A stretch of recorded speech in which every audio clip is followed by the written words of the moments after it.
Assalamualaikum warahmatullahi wabarakatuh. Selamat pagi anak-anak ibu semuanya. Bagaimana kabarnya hari ini? Mudah-mudahan anak ibu semua dalam keadaan sehat walafiat ya.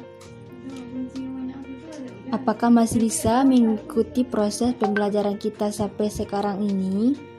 Walaupun kondisi dan keadaan kita sedang dalam pandemi COVID-19. Semoga pertemuan jarak jauh kita di sini tidak mengurangi semangat Ananda semuanya dalam mengikuti proses pembelajaran berlangsung. Semoga pembelajaran kali ini dapat berjalan dengan baik, tertib, dan lancar serta menyenangkan. Baiklah, anak-anak ibu semuanya, untuk pada pertemuan kali ini kita akan masuk kepada tema 6, yaitu membahas tentang panas dan perpindahannya, lanjutan dari tema 5 sebelumnya, yaitu sekarang masuk kepada subtema 1, yaitu suhu dan kalor. Pada pertemuan kali ini membahas tentang pembelajaran pertama. Sekarang coba anak-anak ibu semua buka buku pembelajarannya. Pada pembelajaran pertama ini kita buka dan perhatikan gambar yang ada pada buku anak-anak ibu semuanya. Di sana terdapat tiga gambar ya. Sekarang kita bahas dulu, sebenarnya apa sih itu suhu? Apa sih itu kalor? Nah, anak-anak ibu semua pasti penasaran kan? Jadi sekarang ibu jelaskan satu-satu terkait dengan suhu ini. Suhu itu berarti panas atau dinginnya suatu benda, sedangkan kalor tenaga panas yang dapat diteruskan atau diterima oleh suatu benda ke benda yang lainnya. Ayo perhatikan pada gambar pertama. Di sana ada banyak peristiwa di atas ya. Peristiwa pertama itu anak-anak ibu semua pasti nampak orang yang sedang berada di gunung. Yang gambar kedua ada melihat seorang ibu yang sedang menjemur pakaian. Gambar yang ketiga itu ada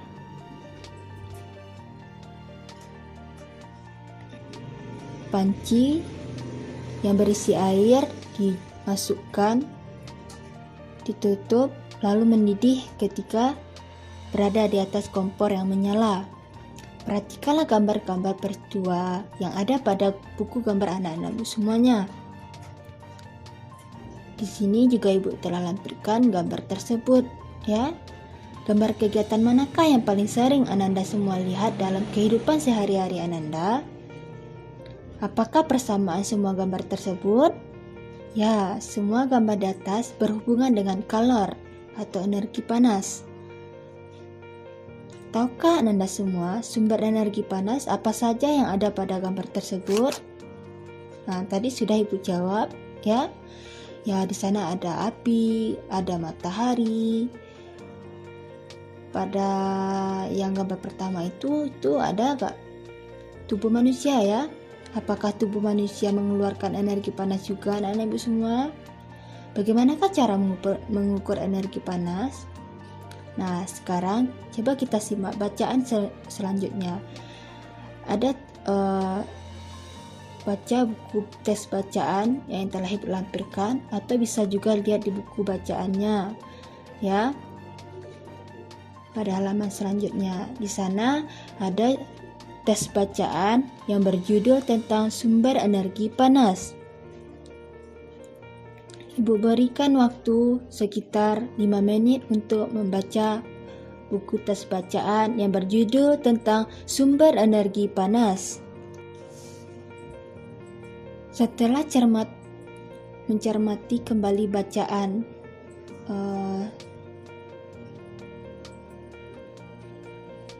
sumber energi panas, bacaan di atas merupakan salah satu contoh tes penjelasan tentang yang terjadi di sekitar kita ya. Dalam kehidupan sehari-hari banyak sekali dijumpai tes penjelasan berupa informasi yang berbagai media, baik media cetak maupun media elektronik ya. Salah satu media cetak adalah ada buku, majalah, dan koran. Informasi apa saja yang kamu dapatkan dari bacaan dalam buku yang sudah kamu baca, Ananda? Baik,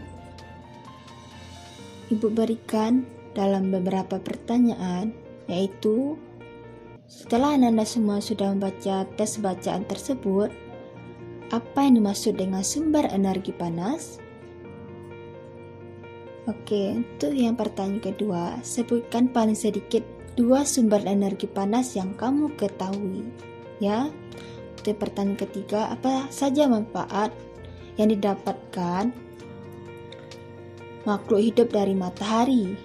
Yang keempat, tunjukkanlah cara-cara sederhana untuk membuktikan adanya energi panas di sekitar Ananda. Kelima, bagaimanakah cara nenek moyang atau orang terdahulu kita mendapatkan api?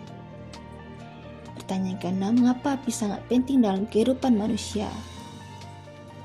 Baik, untuk pertanyaan tadi, bisa anak-anak ibu semua lihat lagi buku tes bacaannya, nanti bisa dijawab lagi di buku latihannya untuk dikumpulkan di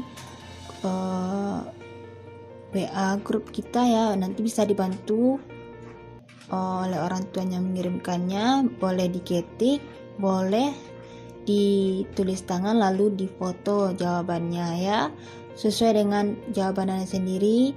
Boleh lihat buku tes bacaannya, semoga bisa dapat dipahami.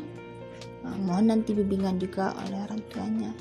Kita lanjutkan kepada percobaan ya. Di sini ada pada buku tes bacaan anak semua, pada halaman selanjutnya itu ayat mencoba gitu.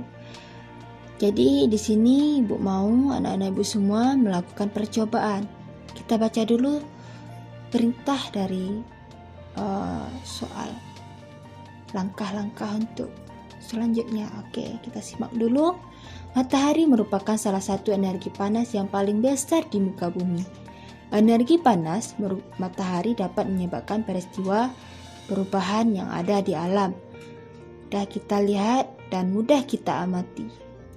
Baiklah, lakukan kegiatan berikut ini dalam kelompok yang terdiri atas 3 orang. Nanti anak-anak ibu semua boleh pergi ke tempat teman atau tetangga dekatnya yang satu kelas. Jadi misalnya Raisa dekat rumahnya dengan si Rani, dengan si Putri, nanti boleh bergabung, lakukan nanti percobaan, boleh dibuat atau diberikan dokumentasi, boleh nanti divideokan oleh orang tuanya. Lakukan langkah-langkah ini. Pertama, anak-anak ibu semua siapkan alat dan bahan berikut. Pertama, ada 3 wadah untuk es batu, 6 buah es batu, dan yang ukurannya itu es batunya itu sama. Dan satu lagi ada pencatat waktu atau kayak jam atau stopwatch yang ada anak-anak ibu semua punya untuk mengetahui waktu dalam percobaan berikut. Nanti baca lagi langkah-langkahnya ya dalam buku tes bacaannya. Jika telah selesai melakukan percobaan di atas yang telah ibu berikan langkah-langkahnya dalam bentuk kertas, nanti berikan laporannya ya. Di sana dalam buku paket Ananda semua juga ada 3 buah gambar ya. Pertama ada gambar batu es yang diletakkan dalam wadah atau piring yang disinari oleh matahari secara langsung. Dan pada gambar yang kedua, batu es yang diletakkan dalam wadah yang jaraknya jauh dari matahari, hanya sebatas jendela ya, di dalam atau di luar jendela gitu, dihambat oleh jendela. Itu yang gambar yang ketiga, es batu yang diletakkan dalam wadahnya atau piring yang diletakkan di dalam lemari. Nanti setelah Ananda semua melakukan percobaan, jawablah pertanyaan berikut ada 4 buah pertanyaan. Nanti bisa dijawab di dalam buku latihannya. Pertanyaan pertama, bagaimanakah ukuran es batu pada ketiga wadah tersebut? Kedua, manakah es batu yang akan mencair terlebih dahulu? Pertanyaan ketiga, mengapa? Jelaskan alasan Ananda di tempat yang tersedia di bawahnya. Keempat, dapatkah Ananda menarik kesimpulan dari kegiatan di atas? Diskusikan kesimpulan Anda semua di tempat diskusinya masing-masing. Nanti berikan laporannya dalam bentuk kesimpulan menurut bahasa Ananda sendiri agar semuanya sama-sama paham ya. Terima kasih untuk pertemuan kali ini. Untuk selanjutnya, Ibu mau anak-anak Ibu semua belajar lagi dan buka bukunya kembali, baca lagi terkait tentang pembelajaran satu ini di tema 6 tentang suhu dan color ya. Masuk kita untuk pertemuan selanjutnya itu besok di pembelajaran kedua akan lebih dalam lagi kita bahas tentang suhu dan color ini. Oke, baiklah anak semua, Ibu akhiri dengan perbanyak maaf dari Ibu jika ada salah kata. Ibu akhiri dengan Assalamualaikum warahmatullahi wabarakatuh.